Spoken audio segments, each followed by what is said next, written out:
जय हिंद। दो मिलिट्री का न्यूज़ यहाँ पर इंडिया के लिए सामने आ रहा है। देखिए S-400 का डील एंड एक बहुत बड़ी डील यहाँ पर इंडिया को मिलने जा रहा है। इंडिया को एक बहुत बड़ी अपॉर्चुनिटी मिलने जा रहा है। If India consider this opportunity, भाई साहब सुखोई 57 का प्रोडक्शन इंडिया में ऑफर कर रहा है Russia. This opportunity is huge opportunity because देखो भाई साहब, सुखोई 57 को रसिया को बनाने के लिए बहुत मेहनत लगाए। रसिया का 5th generation stealth fighter jet है Sukhoi 57 and Russia directly India को ये ऑफर कर रहा है कि इंडिया में ये प्रोडक्शन होगा और इंडियन मिलिट्री को ये सौंपा जाएगा। और अगर प्रोडक्शन स्टार्ट होगा भाई साहब, ऐसा नहीं है कि छोटा मोटा क्वांटिटी में 5-10 होगा, आराम से 50-60-100 के करीब प्रोडक्शन होगा और 5-10 साल का प्रोडक्शन लाइन चलेगा। और आने वाले टाइम पर हम सुखोई का 57 मॉडल जो है उसको और भी मंगवा सकते हैं और उस टेक्नोलॉजी को यूज करके डिफरेंट और भी कुछ बना सकते हैं actually. And this is also a big deal because यहाँ पर बहुत ज़्यादा टाइम बचता है इंडिया का टेक्नोलॉजी वाइज अगर देखें तो। पहले हम लोग बात कर लेते हैं भाई साहब, ये जो S-400 डील है इसका क्या मसला है। S-400 का जो डील है हमने लगभग 2018 में $5.5 बिलियन का किया था रसिया के साथ एंड उसमें हमारे को 5 यूनिट ऑफ S-400 हमको इंपोर्ट करवाना था रसिया को बाय 2023। बट 2025 हो चुका है एंड अभी तक सिर्फ हमारे पास 3 रसिया का S-400 यूनिट है। एंड पाकिस्तान के साथ ऑपरेशन सिंदूर में S-400 का जो करामत है भाई साहब देखने लायक था। इंडिया में एक भी मिसाइल पाकिस्तान का S-400 गिरा नहीं दिया भाई साहब, पूरी तरीके से टेस्ट हो गया। बहुत ही ज़्यादा एफिशिएंट एंड इंडिया के लिए भाई साहब स्पेशली अगर देखूँ तो बहुत कारीगर साबित रहा। हमारे लैंड को प्रोटेक्ट कर लिया और हमको ना के बराबर नुकसान हुआ इन द ऑपरेशन सिंदूर यहाँ पर। एंड ये जो डील S-400 का 5 यूनिट को हमारे को भेजना था, 3 तो आ गया भाई, और जो 2 है रसिया के ऊपर जो सैंक्शन लगाए और डॉलर को तो भाई साहब रसिया में बैन ही कर दिया है। रसिया डॉलर यूज़ नहीं कर सकता, रसिया को इंटरनेशनल बैंकिंग सिस्टम से ही हटा दिया यहाँ पर।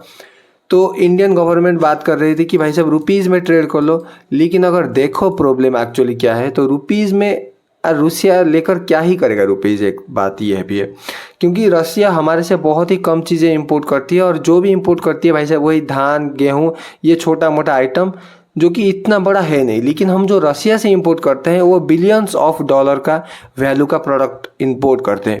तो अगर रसिया यहाँ पर रुपीज़ ले भी लेगा तो उसका कोई यूज़ ज़्यादा कर ही नहीं पाएगा भाई साहब, सालों साल लगने वाला है उस रुपीज़ को यूज़ करने के लिए। तो रसिया ने बस होल्ड में रख दिया कि भाई बाद में पैसा देना, लेकिन भाई साहब इसको चलाओ और अब देना है बाद में, लेकिन अभी छोड़ो भाई।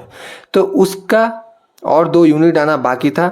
बात ये चल रहा है कि 2026 के अंदर 1 यूनिट यहाँ पर बन के आ जाएगा और 2027 के अंदर एक और यूनिट यहाँ पर बन के रेडी हो जाएगा। और इंडियन गवर्नमेंट ये भी प्लान कर रहे हैं कि अनदर कुछ डील किया जाए रसिया के साथ S-400 के मामले में।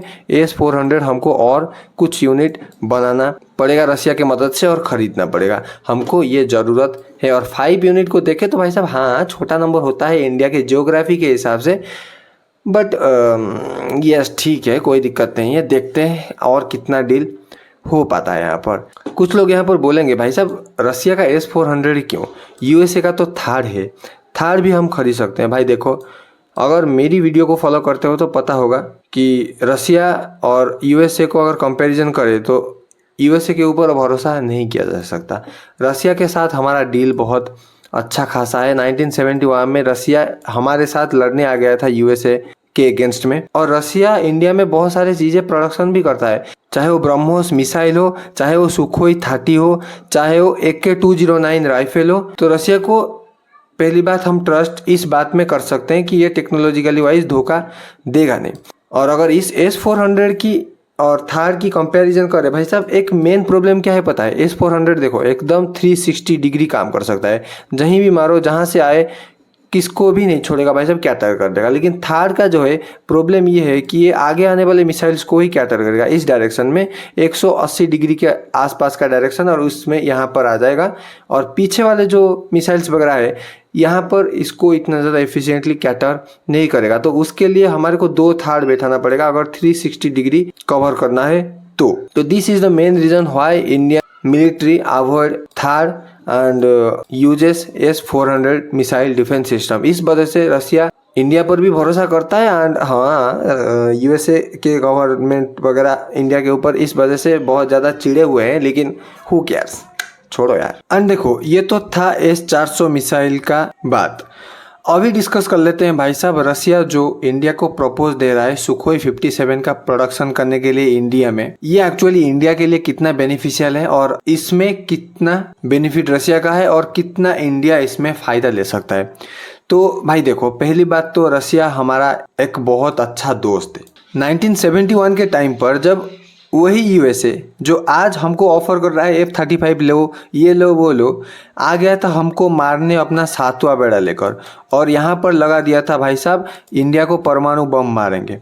और उसी टाइम इंदिरा गांधी गए थे रसिया में और रसियन गवर्नमेंट ने भेजा था अपना 40वां बेड़ा और 40वां बेड़ा ने 7वां बेड़ा को इस एरिया पर कवर करके रखा था कि भाई तुमको इंडिया तक पहुंचने ही नहीं देंगे। जो यूएसए यहाँ पर चलाया भाई साहब मारने के लिए इंडिया को, भाई लगभग 200 के करीब परमाणु बम लेकर आया था कि इंडिया को तबाह करके जाएंगे, उसको मदद किया था रसिया। तो भाई बताओ यूएसए ज़्यादा अच्छा दोस्त है या रसिया ज़्यादा अच्छा दोस्त है? भाई हाँ, I know in international relation there is no permanent friend, no permanent enemy, only permanent interest is your. Permanent interest जहाँ पर होगा वही एनिमी बनेगा और दोस्त बनेगा, डिपेंड करता है सिचुएशन पर। लेकिन रसिया हमारा एक परम मित्र है। बोला जाता है ना, 2 नए दोस्त से अच्छा एक पुराना दोस्त होता है, तो पुराना दोस्त को बचा के चलो। तो रसिया जो हमको ये ऑफर कर रहा है, खैर इंडियन गवर्नमेंट इसके ऊपर बहुत सारे मीटिंग्स वगैरह बैठाएंगे, बहुत सारे काम अभी होना बाकी है। ऐसा नहीं है कि फिक्स हो गया कि रसिया ने डील दे दी तो हम प्रोडक्शन करना शुरू कर देंगे। लेकिन in my opinion it is one of the best option for India, because 5th generation को बनाने के लिए, एमका को अभी हमको बनाने के लिए भाई लग जाएगा 2035 प्रोडक्शन स्टार्ट करने के लिए। एंड प्रोडक्शन अगर 2035 में स्टार्ट होगा तो भाई साहब ऑलमोस्ट 4-5 साल और लग जाएगा करीब 100 एमका इंडियन एयरफोर्स में शामिल होने के लिए। एंड तुमको तो पता है भाई साहब इंडियन एयरफोर्स में शॉर्टेज है ही है। अगर मेरा पुराना वीडियो देखे हो तो तुमको पता होगा भाई साहब, लेकिन खैर मैं अभी एक और बार बता देता हूँ। हमारे इंडियन एयरफोर्स में लगभग 31 स्क्वाड्रन है, राइट। और हमको अगर 2 फ्रंट वार कैटर करना है बोथ चाइना एंड पाकिस्तान को, तो हमको लगभग 42 to 45 स्क्वाड्रन चाहिए। और एक स्क्वाड्रन में लगभग ऑन एन एवरेज 20 जेट्स होते हैं, फाइटर जेट्स वगैरह को मिला के, सबको मिला के डिफरेंट टाइप ऑफ जेट्स। तो यहाँ पर इस गैप को लगभग 15 के करीब गैप को अगर फुलफिल हमको करना है, और हाँ खैर इसमें जो 31 है इसमें 2 MiG-21 का स्क्वाड्रन है जो कि 2025 के एंड तक भाई ख़त्म भी हो जाएंगे, रिटायर्ड भी हो जाएंगे। लगभग हमारे पास अगर देखें ऑफिशियली 29 फाइटर जेट के स्क्वाड्रन है और हमको 15-16 और चाहिए। तेजस को बनाने के लिए लगभग 180 तेजस का ऑर्डर भी दे चुके हैं HAL को। मेरा प्रीवियस वीडियो जाकर देख लो भाई साहब, समझ में आ जाएगा क्या मैं बोल रहा हूँ। तो उसमें से लगभग हमको 7-8 के करीब स्क्वाड्रन मिल जाएंगे यहाँ पर तेजस का। और हमको चाहिए 5th जनरेशन एयरक्राफ्ट। तेजस जो है 4th जनरेशन के एयरक्राफ्ट है और future is the 5th generation 6th generation aircraft. खैर जापान तो 6th जनरेशन एयरक्राफ्ट के ऊपर काम भी करना शुरू कर चुका है। तो अगर एक टाइम फ्रेम को देखें तो बाय 2035 हमारे पास 5th जनरेशन का एयरक्राफ्ट आने वाला है। अभी तक हमारे पास राफेल को अगर देखें तो 4.5 जनरेशन का एयरक्राफ्ट है, लेकिन 5th जनरेशन के लिए भाई देखो बहुत ज़्यादा टाइम यहाँ पर लग जा रहा है। हमको ये जल्दी से जल्दी चाहिए क्योंकि कभी भी कुछ भी हो सकता है भाई, माहौल कभी भी बदल सकता है, किसी को नहीं पता भाई साहब। रशिया यूक्रेन वार होने वाला था और होगा तो होगा भाई साहब, 3-4 साल लंबा चल जाएगा, किसी को नहीं पता था। इंडिया के साथ भी फ्यूचर में कुछ भी ऐसा हो सकता है। और अगर हमारा तेजस के नंबर को देखो तो ये जो 42 स्क्वाड्रन है उसमें लगभग देखे तो 38 स्क्वाड्रन हमारा हो जाएगा तेजस को अगर ऐड कर दिए तो। खैर उसके बाद हमारे इंडियन गवर्नमेंट बात कर रहे हैं कि हम एमका से ये डील फुलफिल करेंगे, मेड इन इंडिया बनाएंगे और मेड इन इंडिया प्रोजेक्ट को प्रमोशन करेंगे। लेकिन इन माई ओपिनियन अगर देखें तो 2035 का जो टारगेट लिया है ये कंप्लीट 2035 में होने ही नहीं वाला है। और 2 साल खींच लो भाई साहब 2037, और इंडिया में ऐड होने के लिए 5th जनरेशन एयरक्राफ्ट 2040 पार हो जाएगा भाई। लेट्स इमेजिन भाई साहब 15 साल बाद हमारा 5th जनरेशन एयरक्राफ्ट आएगा जहाँ पर पूरी दुनिया ऑलमोस्ट 7th या 8th जनरेशन एयरक्राफ्ट के ऊपर काम कर रहा होगा। तो इन माय ओपिनियन रसिया को एंट्री देना चाहिए यहाँ पर। हाँ, पैसा बहुत ज़्यादा यहाँ पर खर्च होने वाला है। अगर एमका को ऐड कर दिए तो बहुत सारा पैसा हमारा बचने वाला है। अगर एमका को देखे तो 40-50 मिलियन डॉलर का खर्चा तो होता है, लेकिन यार देखो हमारे इंडियन एयरफोर्स की स्ट्रेंथ की बात करें तो भाई हम 5th लार्जेस्ट इकोनॉमी से अभी 4th हुए हैं भाई, और इतना बड़ा इकोनॉमी के पास 5th जनरेशन एयरक्राफ्ट है ही नहीं। तो in my opinion government should consider this deal and may propose Russia to make production in India. And major difference क्या है पता है इन दोनों फाइटर जेट में? देखो, पहली बात तो है कॉस्ट। अगर F-35 फाइटर जेट को देखें तो लगभग 100 मिलियन डॉलर के आसपास का एक फाइटर जेट चला जाता है। 100 से 200 भी हो सकता है, different upon the variant. And अगर सुखोई 57 को देखें तो 70 मिलियन डॉलर के आसपास का पड़ जाता है। और अगर हम बल्क में खरीदेंगे तो भाई नो डाउट सुखोई 57 हमको चीप पड़ेगा और बहुत ज़्यादा पैसा हमारा बच सकता है सुखोई 57 के डील में। एंड अगर इसको ऑपरेशनल कॉस्ट देखोगे तो भाई ऐसे इमेजिन करो, एक F-35 का फाइटर जेट का जो पायलट है वो जो हेलमेट पहनता है वो भाई 2 करोड़ रुपीज़ का है, समझ। मेंटेनेंस खर्च भाई साहब सुखोई 57 के कंपैरिजन में F-35 का बहुत ही ज़्यादा है। हाँ, सुखोई 57 में भी ऐसा कोई ये नहीं है कि कम है भाई, 5th जनरेशन का एयरक्राफ्ट है तो खर्चा होगा ही होगा। लेकिन अगर इन कंपैरिजन टू देखें तो 5th जनरेशन फाइटर जेट के मामले में तो F-35 बहुत ज़्यादा फ्यूल कंज्यूम करता है, इसका मेंटेनेंस खर्च भी बहुत ज़्यादा है और इसका पर्सनल खर्चा बहुत ज़्यादा है इन कंपैरिजन टू सुखोई 57 यहाँ पर। एंड अगर एक्सपीरियंस को देखें तो भाई इंडिया ऑलरेडी सुखोई 30 ऑपरेट कर ही रहा है, हमारे पास इसका एक्सपीरियंस है ही। रशियन एयरफोर्स, रशियन मिलिट्री का जो एयरक्राफ्ट है इसको उड़ाना हमारे पायलटों को आता है। सुखोई 57 के लिए खास इतना ज़्यादा कोई ट्रेनिंग की ज़रूरत नहीं पड़ने वाली है, आराम से इसको हमारे फाइटर्स, हमारे पायलट्स उड़ा सकते हैं, इसका इतना ज़्यादा प्रॉब्लम नहीं होने वाला है। लेकिन अगर F-35 फाइटर जेट को देखें तो भाई साहब इसको अगर उड़ाना है तो पहले USA में हमारे बंदे भेजो, ट्रेनिंग लेकर आएंगे 1-2 साल, फिर इसको उड़ा सकते हैं, फिर जाकर हम इसको ऑपरेशनल कर सकते हैं। भाई साहब बहुत झमेला है। और एक और बात भी आ जाता है भाई ट्रस्ट के ऊपर, हम USA के ऊपर ट्रस्ट कर ही नहीं सकते। क्यों पता है? अगर वार वगैरह होगा और इसका कुछ प्रॉब्लम वगैरह आएगा ना भाई तो कहेगा मैं 4 गुना दाम लूँगा। यस, अगर 100 रुपये का काम होगा तो बोलेगा 402 में करूँगा, नहीं तो नहीं करूँगा।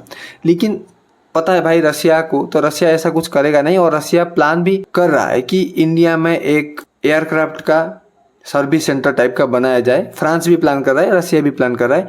अगर बना दिया तो और भी अच्छा है। तो USA के ऊपर इस मामले में तो हम भरोसा नहीं कर सकते। और एक भी कंडीशन ऐसा है कि ये देगा भी नहीं चीज़ें, वार के टाइम पर बोलेगा नहीं है मेरे पास, जाओ क्या करना है कर लो। अगर कुछ इधर उधर का काम कर लोगे ना भाई, USA के पॉइंट ऑफ व्यू से अलग कुछ सोचने लगोगे तो भाई साहब तुमको एकदम नत्कार देगा भाई, तुमको कुछ पार्ट्स वगैरह देगा ही नहीं, जाओ लेकर घूमो उस डब्बा को। एंड अगर 2020 और 24 के बीच में देखोगे तो भाई अगर हमारा पूरा डिफेंस इंपोर्ट को देखोगे 36% रशियन इंपोर्ट्स थे वीपन का। Russia is the largest weapon exporter to India. And उसके बाद अगर देखें तो फ्रांस 33% के साथ, एंड इजराइल 13%। एंड USA यहाँ पर नाम में भी नहीं आता है अगर बड़े बड़े इंपोर्टर की लिस्ट में अगर देखें तो। एंड हमारा भाई साहब बहुत अच्छा खासा हिस्ट्री रहा है यहाँ पर।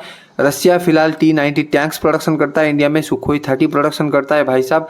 ब्रह्मोस मिसाइल तो खैर हम एक्सपोर्ट भी किए हैं कुछ देशों को, एंड AK-203 राइफल पता ही है भाई साहब। और हम Russian aircraft carrier INS Vikramaditya को भी यूज करते हैं अभी के टाइम पर, and MiG-21 and Kamov helicopter को भी यूज करते हैं भाई।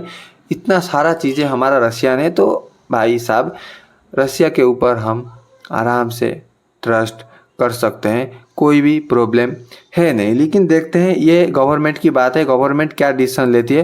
तो आने वाले टाइम पर अगर इसमें कुछ अपडेट वगैरह आया तो मैं फिलहाल वीडियो तो बना ही दूंगा। Thank you so much for watching this video. This is Manoj this side signing off.